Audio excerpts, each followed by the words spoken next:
I will miss the wigs. I will miss the Flintstone-size telephones and those upright glass coffins known as phone booths. I will miss Pastor Tim's grooviness, Kimmy's cluelessness, Philip's EST-iness, and Stan's facial tic-iness. I will miss Elizabeth's mom jeans, Paige's pout face, and Claudia's history lessons. And yes, indeed, I will miss Male Robot with its boxy Roomba moves. But, of course, I will miss the finely drawn drama of the Americans, most of all, much more than the kitsch and the 1980s period detail. It sometimes seems a little odd when you get misty over the end of a TV show, even if you're a professional TV critic. Characters, obviously, aren't real. But as we get drawn into a vibrant weekly story, told with the kind of emotional crests, family intricacies, intense performances, and twisty intrigues that defined the Americans, it's easy to feel attached.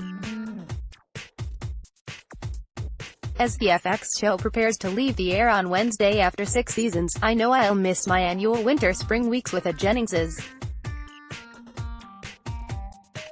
Yep, my abandonment issues are about to kick in. One of the best attractions of The Americans was the marriage at its center. I loved the way the showrunners, Joe Weisberg and Joel Fields, cleverly, but always naturally, paralleled and intertwined Philip and Elizabeth's marriage and spy work. This couple didn't struggle with infidelity or the division of chores, they struggled with uneven loyalties, to the motherland, to the KGB, and, as we approach the series finale, to Soviet leader Mikhail Gorbachev. Elizabeth was, from the start, fully dedicated to the fight, and her commitment to her undercover work proved it. On the other hand, Philip was increasingly tempted by America, by its luxuries and freedoms, which disgusted Elizabeth. After periods of remorse over collateral damage, he finally gave up espionage to run his travel agency. Get The Weekender in your inbox, the Globe's top picks for what to see and do each weekend, in Boston and beyond. Thank you for signing up. Sign up for more newsletters here. Alas, in one of the show's many cool ironies, Philip bowed to a capitalist system that, given the dire state of DuPont Circle travel, denied him success.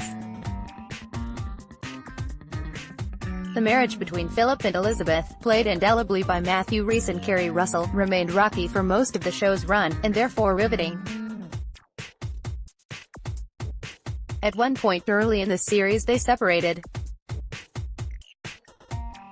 They had a fierce disagreement about whether to bring their daughter, Paige, into the spy business, as their KGB bigwigs wanted. And really, for over a decade they lived together, and had 2 children, all for the sake of their jobs. But the romance crept into their arranged marriage, and I often rooted for them to make it. They were alone together, 2 people lured from their homes and thrown into a strange country, with only the other person nearby in on the secret. They were actors, in a way, as undercover spies, but they rarely had respite from their performances. When they told Paige the truth about their work, I should have been sad. Her innocence was ruined and her life would never be the same. But in truth, I was relieved that Elizabeth and Philip finally had a comrade at home, that maybe that would help cement their connection. Like most fans, I'm wondering who will live in the season finale, and who will die, who will get caught, and who will get away, and who will wind up in Russia and who will remain in America. Also, what about Philip's son, Misha? Will he find his father? But I'm wondering just as much whether Elizabeth and Philip will survive as a couple. Along the way, throughout the Jenningses' ups and downs, The Americans writers have done a nice job of exploring other related storylines, expanding the world of the show. I'm thinking of the Martha plot, which was remarkable, moving, funny, scary, and, in the end, a kind of existential nightmare. Martha was fully developed, with the help of a captivating turn by Allison Wright, and I found myself writhing with uneasiness at the way Philip used her. It didn't make it any less painful knowing that Philip, too, was writhing with unease. I'm thinking of the Paige plot, which was handled perfectly, as she incrementally, through a series of revelations, learned the truth. Holly Taylor did a marvelous job of portraying a mature kid struggling with some very strange and unexpected information, and she also made Paige's decision to join her mother believable. We knew Paige was capable of intense religious faith, as she bonded so tightly to Pastor Tim, another rich subplot, so her shift ultimately made sense. Like her mother, Paige was a die-hard loyalist looking for a cause. And I'm thinking of every plot having to do with Stan Beeman, one of TV's most layered FBI agents. His tacit bond with coworker Dennis Adderholt, his affection for Henry Jennings, his buddy friendship with Philip, his love of Nina. Stan was one of the show's most sympathetic characters, despite his flaws and mistakes, and that's largely thanks to the under-acknowledged work of Noah Emmerich. The Emmys did finally come around on The Americans, after ignoring it for years, with a nod for Best Drama and nominations for Rice, Russell, Wright, and a few others.